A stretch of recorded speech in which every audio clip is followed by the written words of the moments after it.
आखिर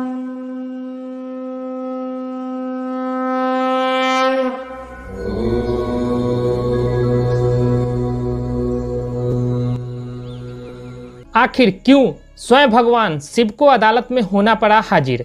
ऐसी आखिर क्या वजह थी और फिर जज के साथ आखिर ऐसा क्या हुआ जो सबके होश उड़ गए? दोस्तों, आज के इस वीडियो में हम किसी मंदिर का जिक्र नहीं करेंगे, लेकिन आज हम भगवान शिव और उनके भक्त से जुड़ी एक सच्ची घटना को सुनाने जा रहे हैं जो आपको सुननी चाहिए। दोस्तों, यूं तो आपने इंसानों को अदालत में जाते हुए सुना होगा, लेकिन क्या आपने भगवान शिव को अदालत में आते हुए कभी देखा है? नहीं ना। ये चमत्कार से दोस्तों कम नहीं। ये घटना घटी थी आज से 40 साल पहले, जब वृंदावन में एक संत रहा करता था जो रोज भगवान शिव की पूजा करता और शिवलिंग पर हमेशा जल अभिषेक करता और वहां की मिट्टी को तिलक के रूप में लगाकर वापस लौट आता। लेकिन कभी भी वह मंदिर के अंदर नहीं जाता था। वहां आसपास के सभी लोग उन्हें जज साहब कहकर पुकारते थे। एक दफा एक व्यक्ति ने वहीं के पुरोहित से पूछा कि उन्हें सब जज साहब कहकर क्यों बुलाते हैं। तब पुरोहित ने उन्हें सच्ची घटना बताई। कुछ समय पहले दक्षिण भारत के एक शहर में ये व्यक्ति जज हुआ करता था, जिसने एक बार एक ऐसे व्यक्ति का केस लड़ा कि उसके बाद से इसकी जिंदगी ही बदल गई। दोस्तों, दरअसल बात यह है कि ये जिस शहर में रहते थे उस शहर से सटा हुआ एक गाँव था जहाँ भोला नाम का एक व्यक्ति रहा करता था। वो व्यक्ति काफी भोला और गरीब था, जिसने अपनी बेटी की शादी के लिए गांव के जमींदार से कर्ज लिया था। और जब भोला ने ब्याज सहित उन पैसों को चुकाने के लिए जमींदार के पास गया तो जमींदार ने उसे कागज में हस्ताक्षर करवा ली। उसमें लिखा था कि भोला ने ब्याज सहित सारे पैसे चुका दिए हैं। उसके बाद जमींदार ने कहा कि भोला, इस कागज को ध्यान से पढ़ लो। लेकिन भोला तो अनपढ़ था, इसलिए उसने कहा कि जो भी हो मेरे भोलेनाथ जाने। ऐसा सुनकर जमींदार के मन में लालच आ गया। उसे लगा कि ये तो अनपढ़ है, अभी कागज बदल देता हूँ।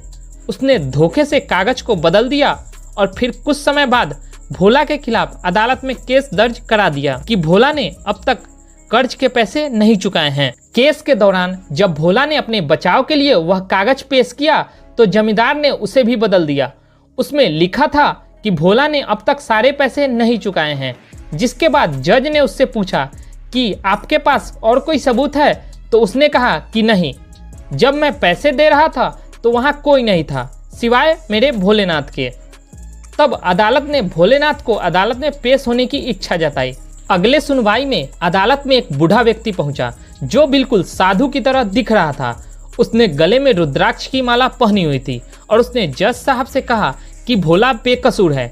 जज ने सबूत मांगा तो बूढ़ा व्यक्ति का कहना था कि जमींदार के कमरे के तीसरे कबर्ड में फाइल नंबर 12 में भोला के बेकसूर होने का सबूत है। जब इसकी छानबीन की गई तो पता चला कि वाकई में सच था। उस व्यक्ति का नाम भोलेनाथ था। इसके बाद जज ने भोला से पूछा कि ये बूढ़ा व्यक्ति कौन है, तो भोला ने उन्हें सारी बात बताई।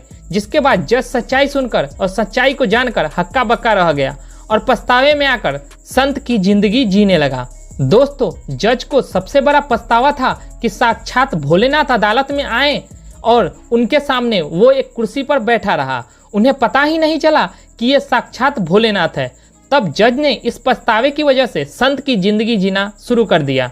तो दोस्तों, आपका क्या मानना है इस कहानी के बारे में? अगर वीडियो पसंद आई हो तो वीडियो को लाइक, शेयर तथा हमारे चैनल को सब्सक्राइब कर दें तथा बेल आइकन भी प्रेस कर दें ताकि मैं नई वीडियो अपलोड करूं तो उसकी नोटिफिकेशन सबसे पहले आप तक पहुंचे। तो मिलते हैं फ्रेंड्स एक नई वीडियो के साथ, तब तक के लिए धन्यवाद।